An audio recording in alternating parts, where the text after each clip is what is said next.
Yes, आज इस class के अंदर हम चैप्टर 8 जो है क्वाड्रिलेटरल उसका 8.2 शुरू करने जा रहे हैं। ठीक है, तो जो 8.2 शुरू हम कर रहे हैं इसके पहले हमने 8.1 को कंप्लीट कर लिया है और उस चैप्टर के अंदर बहुत ही इंपॉर्टेंट क्वेश्चन रहे हैं जो मैंने सारे क्वेश्चन आपके कवर कर दिए हैं।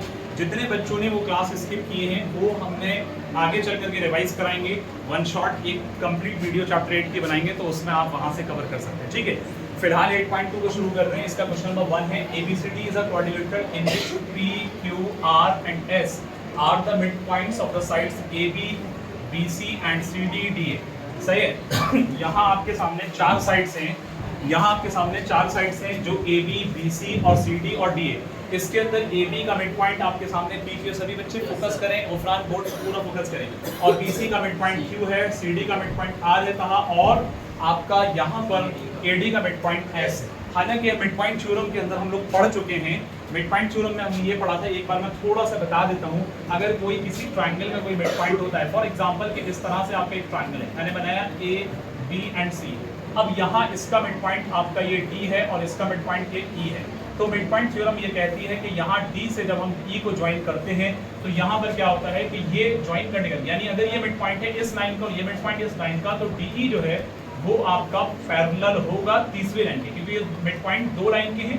अब ये तीसरी लाइन क्या है, ये वाली है, तो इसका पैरेलल होगा BC का और DE जो है इसके हाफ के इक्वल भी होगा। तो ये मिड पॉइंट थ्योरम में हमने पढ़ा था इससे पहले वाली क्लास में। अब यही चीज हम यहाँ पर अप्लाई करने वाले हैं अब्दुल रहमान। ठीक है, क्लास फोकस करने की जरूरत है। तो फर्स्ट पार्ट इसमें कह रहे हैं AC is a diagonal, show that. और AC एक डायगोनल का है, आपको क्या शो करना है, आपको कहा गया है शो दैट फर्स्ट पार्ट में SR is parallel to AC and SR is equal to half of AC। तो SR कहाँ है, SR आपका यहाँ है। SR किसके पैरेलल होगा, AC के पैरेलल होगा। AC क्या था, इसका डायगोनल था। SR AC के पैरेलल होगा और SR AC का डायगोनल, AC जो है वो डायगोनल है इस फिगर का। तो यानी ये लाइन, ये वाली लाइन जो है, ये वाली ये इसके पैरेलल प्रूफ करनी है और इसके हाफ के इक्वल करनी है। तो जाहिर सी बात है बच्चों कि जब हम इसके हाफ के और इसके पैरेलल प्रूफ करने के लिए जो चीज मैंने यहाँ बताई मिड पॉइंट थ्योरम लगाएंगे। लेकिन ट्रायंगल कौन सा फॉलो करेंगे, ट्रायंगल फॉलो करेंगे ACD। कौन सा ट्रायंगल फॉलो करेंगे बच्चों, ACD, ये वाला ट्रायंगल फॉलो करेंगे। ठीक है, तो मैं यहाँ पर इसका सोल्यूशन कराता हूँ। इसके अंदर आपके पास में सबसे पहले हम क्या लेंगे, इन ट्रायंगल ACD। कौन सा ट्रायंगल लेंगे बच्चों, ACD। अब ACD के अंदर इतना आप जानते हैं कि S and R are the mid points. S and R क्या है, are the mid points, are the mid points of किस किस के मिड पॉइंट है, S किसका मिड पॉइंट है बच्चों, AD एंड R किसका मिड पॉइंट है, DC का या CD का। ये बात हमें इस सोल्यूशन में यहाँ लिखनी है, जैसा कि ये चीज हमें गिवन थी। इतनी बात क्लियर है। अब हम यहाँ पर कहेंगे by mid point theorem, by mid point theorem. मैं शॉर्ट में लिख रहा हूँ तुरंत, MPT, by mid point theorem. Mid point theorem के अकॉर्डिंग जो ज्वाइनिंग मतलब जो मिड पॉइंट है उनके ज्वाइन करने पर जो लाइन बनेगी SR, वो क्या हो जाएगी, वो आपकी हो जाएगी बाई मिड पॉइंट थ्योरम। हम कह सकते हैं कि SR is parallel to AC and साथ ही साथ हम कहेंगे SR is equal to half of AC। This is the first equation. और ये फर्स्ट इक्वेशन बना ली और ये फर्स्ट प्रूफ भी आपका हो गया। बात समझ में सबके आ गई, इतनी बात क्लियर। कुछ नहीं किया, सिर्फ हमने ACD ट्रायंगल को फॉलो किया। उसके अंदर ये बात लिखी कि S इसका मिड पॉइंट है, R इसका मिड पॉइंट है, और जो मिड पॉइंट ज्वाइन हो रहे हैं वो मिड पॉइंट से जो लाइन जा रही है वो लाइन इस लाइन के पैरेलल होगी और इस लाइन के हाफ के इक्वल होगी, जैसा कि मिड पॉइंट थ्योरम में बता चुका। क्लियर, सबका क्लियर है। ठीक है, आपका नाम क्या था, अली ज़र, क्लियर। तो यहाँ आपके सामने फर्स्ट पॉइंट हो गया। आप सेकंड पर जाएंगे, PQ को हमें SR के बराबर करना है। तो प्यारे बच्चों, PQ साइड कहाँ है, ये वाली साइड है। इस साइड को हमें इस साइड के इक्वल करना है। तो इस साइड को इक्वल इस साइड के करने के लिए आपको इस वाले ट्रायंगल को फॉलो करना होगा। रीजन बीइंग क्योंकि इस ट्रायंगल के अंदर भी आप मिड पॉइंट थ्योरम लगाएंगे तो उसमें ये कंडीशन बनेगी, ये साइड इसके पैरेलल और हाफ के इक्वल होगी। फिर हम इक्वेशंस को इक्वेट करने के बाद इस साइड को इस साइड के इक्वल प्रूफ कर देंगे। तो कुल मिलाकर के यह है कि अब हमें इस क्वेश्चन के अंदर यहाँ पर फर्दर सॉल्यूशन इसका यहाँ रहेगा। इन ट्रायंगल, कौन सा ट्रायंगल को ले रहे, इन ट्रायंगल ABC। कौन सा ट्रायंगल ले रहे, ABC ट्रायंगल के अंदर आपको नजर आ रहा है कि एक P है और एक Q है, ये आपके मिड पॉइंट है। तो P and Q are the mid points, P and Q are the mid points. किस किस के मिड पॉइंट है बच्चों, ये P and Q are the mid points of AB and BC, AB and BC दो ऐसी साइड हैं जिनके ये मिड पॉइंट है, AB का और BC का। अब यहाँ पर वही बात आएगी कि by mid point theorem by MPT हम कह सकते हैं कि यहाँ पर जो ये वाली साइड है PQ इज पैरेलल टू, किसके पैरेलल है? AC के। एंड हम साथ साथ ये भी कह सकते हैं बच्चों कि PQ is equal to half of AC। तो अगर आप गौर से देखिए, ये आपने यहाँ पर सेकंड इक्वेशन मान लिया, यहाँ पर आपने क्या मान लिया? सेकंड इक्वेशन मान लिया बच्चों। बात समझ में आती है? इसको सेकंड इक्वेशन मान लिया। जरा गौर से देखिएगा इस इक्वेशन को। पहली इक्वेशन में SR पैरेलल है AC के और SR इक्वल है हाफ ऑफ AC।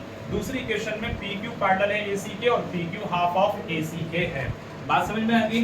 अब दोनों इक्वेशन को जब कंपैरिजन में लाएंगे तो आपके पास में पैरेलल AC ये यानी AC यहाँ कॉमन है AC और यहाँ भी आपका AC आ रहा है, तो AC से AC कैंसिल हो जाएगा, SR पैरेलल हो जाएगा PQ के।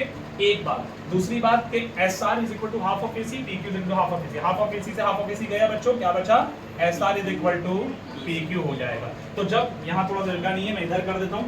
दोनों इक्वेशन को जब कंपेयर करेंगे तो आप यहाँ पर लिख दें from equation first and second. जब दोनों को कंपेयर करेंगे जो सिमिलर चीजें हैं वो हट जाएंगी। उसको कंपेयर करने के बाद आपके पास बच्चों क्या आएगा? PQ is parallel to SR। एक बात। दूसरी बात कि यहाँ पर PQ is equal to SR आ जाएगा। बात क्लियर हो गई? आपका सेकंड प्रूफ शायद यहाँ पर हो चुका है। PQ SR के पैरेलल और PQ जो है वो आपके SR के इक्वल भी आ रहा है। तो इस तरह से हमारा सेकंड प्रूफ हो गया। लेकिन थर्ड प्रूफ ऑटोमेटिक इसमें हो रहा है क्योंकि थर्ड प्रूफ में आपसे कहा है PQRS को पैरेललोग्राम प्रूफ कर दो।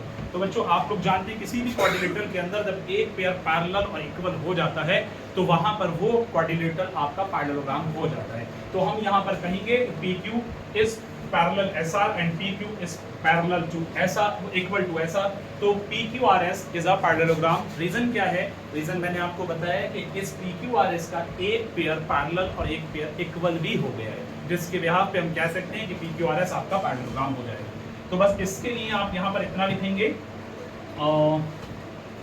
थर्ड पार्ट के लिए मैं थर्ड पार्ट करा रहा हूँ। थर्ड पार्ट के लिए आप लिखेंगे since PQ is parallel to SR and PQ is equal to बच्चों SR हो चुका है। यहाँ हम कहेंगे अबव प्रूफ क्योंकि हमने यहाँ ऊपर प्रूफ किया। ठीक है बच्चों, अब ये जब प्रूफ हो गया तो जाहिर है कि किसी भी क्वाड्रिलेटरल का एक पेयर इक्वल और पैरेलल होने की वजह से हम कह देंगे कि PQRS is a parallelogram. PQRS is a parallelogram. Reason आप क्या लिखेंगे कि one pair of sides are equal। थोड़ा सा स्पेस नहीं है, मैं यहाँ मेंशन कर देता हूँ इसकी जगह पर। are equal and parallel of any quadrilateral, this quadrilateral called a parallelogram. बात समझ में आ गई है? ये क्वाड्रिलेटरल पैरेललोग्राम करेगा। यहाँ से हमने इसको यहाँ कंटिन्यू कर दिया, समझ रहे हैं आप? तो इस तरह से आप इसको नोट कर सकते हैं। ठीक है, यस बिल्कुल। फर्स्ट पार्ट आपका ये रहा, फिर सेकंड पार्ट आपका यहाँ है, फिर दोनों को इक्वेट करके सेकंड पार्ट प्रूव हो गया। यहाँ से आप थर्ड पार्ट करेंगे, इसका रीजन आप लिख देंगे। तीनों पार्ट आपके कंप्लीट हो गए। ठीक है।